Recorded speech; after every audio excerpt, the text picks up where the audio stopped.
ఈ రోజే డౌన్లోడ్ చేయండి. మీ ఫేవరెట్ షోస్ చూడండి.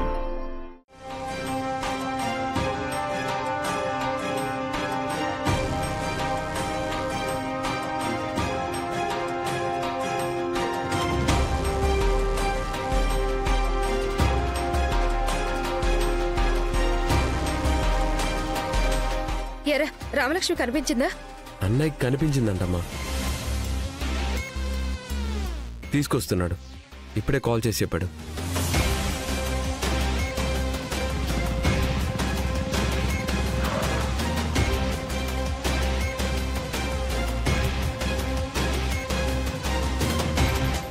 అరుగు వచ్చేసారు.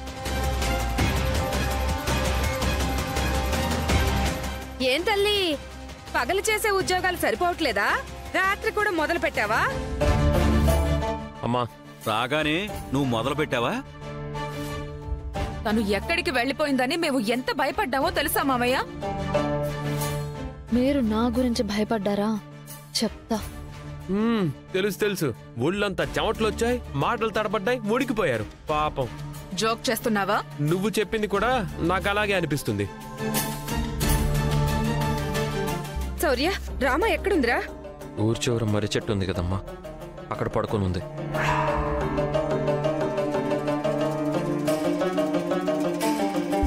నేను అక్కడ పడుకోవడం ఏంటి సార్? పడుకుందా? మర్రి చెట్టు కింద పడుకుందా?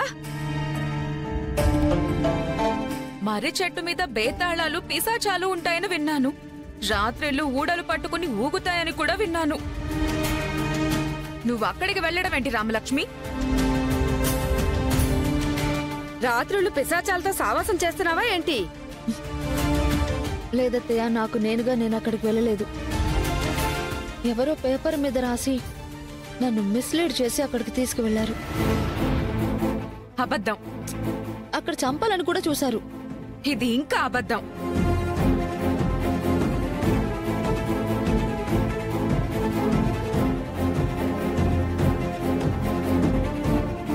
రామా, దాన్ని అలా చూస్తావేంటి? ఏమైందో నిజం చెప్పు. అయ్యో అత్తయ్య, ఆ తర్వాత నేను స్పృహ తప్పి పడిపోయాను. కాసేపటికి సార్ వచ్చి నన్ను లేపారు. అది మాత్రమే తెలుసు నాకు. శౌర్య వెళ్లడం వరకు నిజమేమో కానీ ముందు చెప్పిన 2 విషయాలు మాత్రం కట్టు కదల్లానే ఉన్నాయి. తనకి తానుగా వెళ్ళలేదని చెప్తుంది కదమ్మా. మరి ఎలా వెళ్ళింది? నాకు అర్థమైంది. నాకు మొత్తం అర్థమైంది. ఆ దుష్ట శక్తి నీ మీద ఆవహించి ఇంట్లో ఉన్నదాన్ని తీసుకెళ్లి ఊరు బయట పడేసింది. సమయానికి నా కొడుకు రాకపోయి ఉంటే చచ్చిపోయి ఉండేదానివే. అత్తయ్య ప్లీజ్ అత్తయ్య, ఇది ఏ దుష్ట శక్తి పని కాదు. నిద్ర లేపి కావాలని ఎవరు నన్ను అక్కడికి తీసుకువెళ్లి చంపాలని చూశారు. ఇది మనుషులు చేసిన పని. దయ్యాలు, దుష్ట శక్తులు అలాంటివేమీ లేవు. అమ్మ తల్లి, నీకొక దండం. ఇంట్లో కడుపుతో ఉన్న ఆడమనిషి ఒకటి ఉంది. నువ్వు చేసే పనుల వల్ల తనకు అబార్షన్ అయిపోతుంది. మనకి వంశాంకురం లేకుండా పోతుందే. అత్తయ్య ఏం మాట్లాడుతున్నారు? నీకు ముమ్మాటికి దయ్యం పట్టింది రామా. దయ్యం పట్టిన వాళ్లే ఇలా చేస్తారు. ఇంట్లో పడుకోబోయి ఎక్కడో పడుకోవడం, ఒక స్వామీజీని తీసుకొచ్చి పూజ చేయిస్తాం. నీకు పట్టిన దయ్యాన్ని వదలకొట్టేస్తాం. ఇలాంటి పిచ్చి పిచ్చి పనులు చేయకు. నాకు అలాంటి వాటి మీద నమ్మకం లేదు. నాకు పట్టింది దయ్యం కాదు. ఎవరు నన్ను చంపాలని చూశారు, ఇదే నిజం. మీరు ఎలాంటి స్వామీజీ పూజలు పెట్టుకోకండి, నేను ఒప్పుకోను.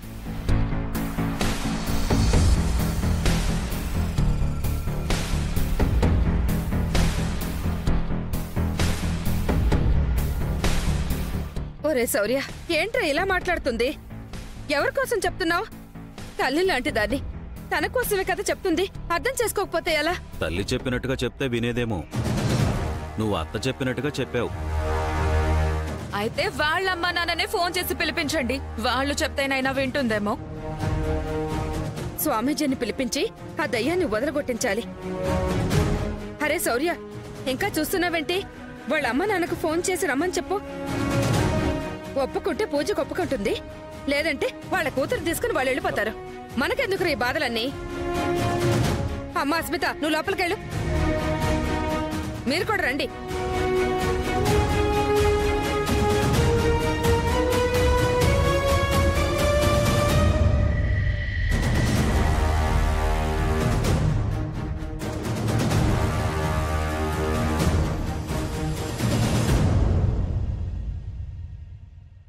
గౌరీ, కాఫీ. తల పగిలిపోతుంది.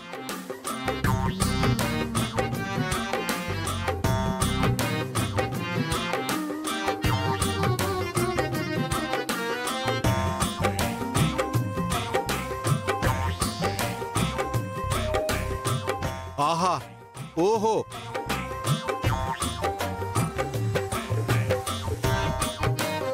నువ్వు నవమాసాలు మోసి కన్న కూతురు, నేను నెత్తిన పెట్టుకుని పెంచుకున్న కూతురు నా తలరాతను ఎలా మార్చేసిందో చూసావా? నా పెళ్ళాన్ని నేనే నా కళ్ళతో తెల్ల చీరలో చూడాల్సి వస్తుంది. ఇదిగో అడు చూడు, నా ఫోటోకి బొట్టు పెట్టి దండ కూడా వేశారు. ఇప్పుడు అందరి దృష్టిలో చచ్చిపోయినా ఆ బ్రహ్మ కూడా ఇంత అద్భుతంగా రాయలేడే నా తలరాతని. ఏం చేస్తామండి, కోరుకున్న వాణ్ణి కట్టుకోవడానికి కన్న తండ్రిని మట్టిలో పూడ్చిపెట్టిందా? తిరిగొచ్చి కాపాడింది కదండి. ఆహా, నేను అదృష్టవంతుడని గర్వపడే విషయం ఒకటి ఉంది అంటే నన్ను గోతులోంచి బయటికి తీయడమే. ఇదిగో నీకు ఇంకో విషయం చెప్పనా? మన కూతురులో ఇంకా మానవత్వం బతికే ఉందని చెప్పడానికి అదొక ఉదాహరణే. ఇదిగో నిన్ను ఈ తెల్ల చీరలో చూడలేకపోతున్నానే. కనీసం నేను ఇంట్లో ఉన్నప్పుడైనా మామూలు చీరలో ఉండొచ్చు కదా. మెళ్ళో తాళి వేసుకో, తల్లో పూలు పెట్టుకో, మంచి కలర్ చీర కట్టుకోవచ్చు కదా. ఇదిగో నలుగురిలోకి వెళ్ళేటప్పుడు మాత్రమే ఈ తెల్ల చీర కట్టుకోవే. నేను బయట వాళ్ళ దృష్టిలో చచ్చిపోయాను కానీ నీకు కాదు కదే. ఏమోనండి, ఈ లోపు గబుక్కుని ఎవరైనా వస్తే. చూసారా, వచ్చేసారు. మీరు లోపలికి వెళ్ళండి.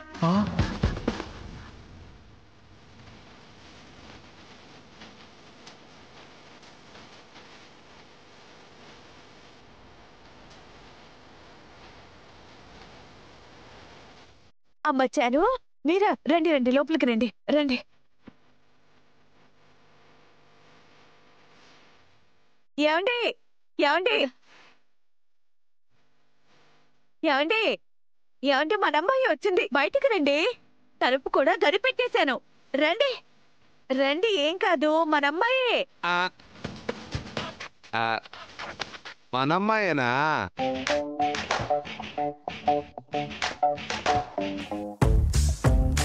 ఏంచారు ఇది? బ్రతికినంత కాలం ఏ కీర్తి గణించలేదని చంపేసి కీర్తిశేషుని చేశావా నన్ను? జనం దృష్టిలో మీరు లేరు గాని మా దృష్టిలో ఉన్నారు కదా బావగారు.